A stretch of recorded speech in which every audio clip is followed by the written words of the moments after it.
نحمده ونصلي على رسوله الكريم أما بعد فأعوذ بالله من الشيطان الرجيم بسم الله الرحمن الرحيم سبحانك لا علم لنا إلا ما علمتنا إنك أنت العليم الحكيم رب اشرح لي صدري ويسر لي أمري واحلل عقدة من لساني يفقه قولي۔ اسٹیج پر تشریف فرما حضرات علماء کرام،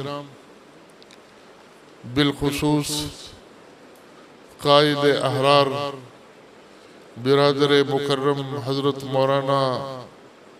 سید محمد کفیل شاہ بخاری صاحب دامت برکاتہم،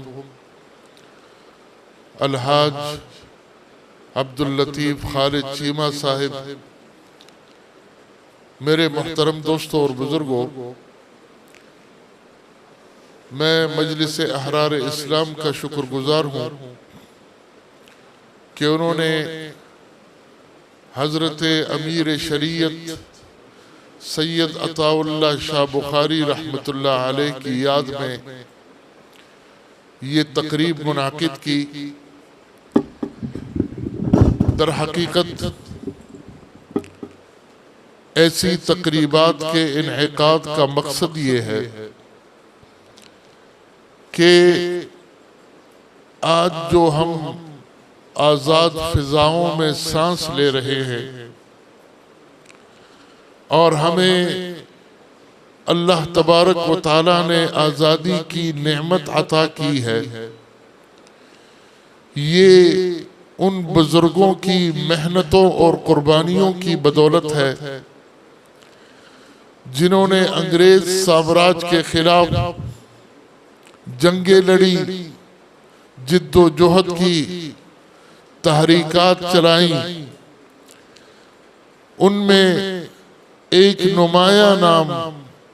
حضرت امیر شریعت رحمۃ اللہ علیہ کا ہے۔ مجھ سے پہلے آپ کے سامنے بیان ہو رہا تھا کہ ہمارے بزرگوں میں سے کس کس نے کتنی جیلیں کاٹی اور کتنی قید کاٹی، آزادی کے لیے قربانیاں دی، اور جس کے نتیجے میں ہمیں آزادی نصیب ہوئی۔ آج ہم 78واں یوم آزادی منا رہے ہیں۔ افسوس کی بات یہ ہے کہ ہماری نئی نسل کو کیا پڑھایا جا رہا ہے۔ ہمارے اسکولوں، کالجوں اور یونیورسٹیوں کے نظام تعلیم میں مطالعہ پاکستان کے مضمون میں یہ پڑھایا جاتا ہے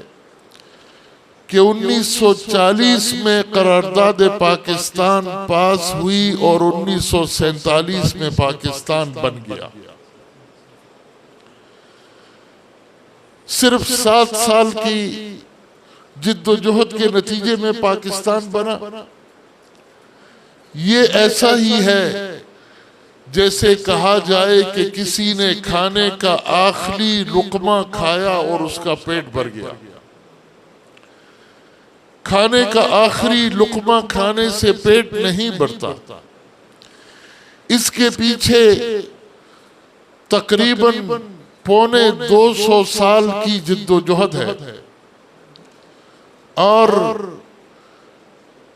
تحریک آزادی شروع ہوتی ہے حضرت شاہ عبدالعزیز محدث دہلوی رحمۃ اللہ علیہ کے فتوی جہاد سے۔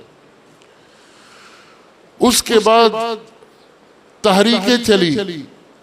جن میں عسکری تحریکیں بھی تھی اور ان کے بعد سیاسی تحریکیں بھی تھی۔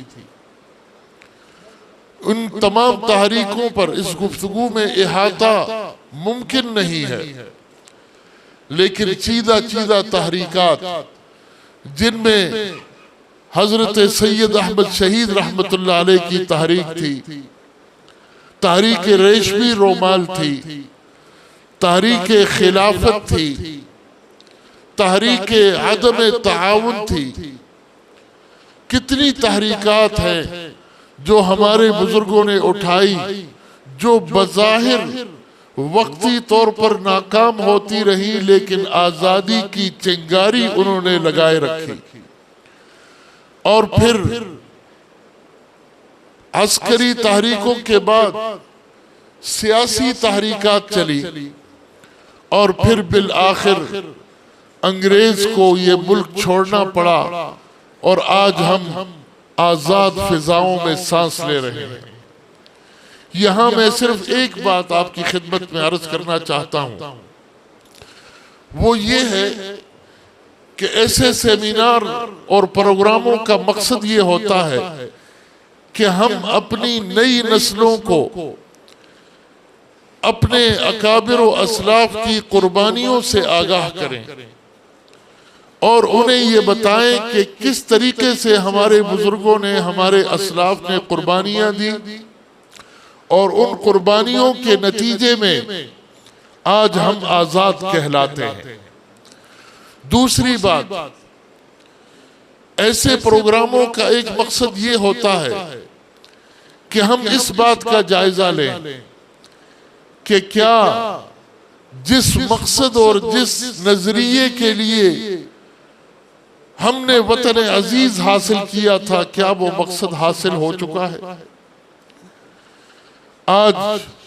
پاکستان اس نقشے پر موجود نہیں ہے جس نقشے پر ہم نے انگریز سے آزادی حاصل کی تھی۔ مشرقی پاکستان ہم سے الگ ہو چکا ہے، اور مغربی پاکستان جو آج کا پاکستان کہلاتا ہے، اس میں بھی ہم اگر کشمیر پر نظر دوڑائیں تو آج بھی وہ آزادی کے لیے تڑپ رہے ہیں اور قربانیاں دے رہے ہیں، آج بھی وہ غلامی کی زندگی گزار رہے ہیں۔ لہٰذا پاکستان وقتی طور پر اور لفظی طور پر تو آزاد ہو چکا، لیکن جو اس کا مقصد تھا، اور پاکستان کی آزادی کا مقصد کیا تھا، وہ پاکستان کا مطلب کیا لا الہ الا اللہ کے نعرے سے معلوم ہوتا ہے۔ یہاں کے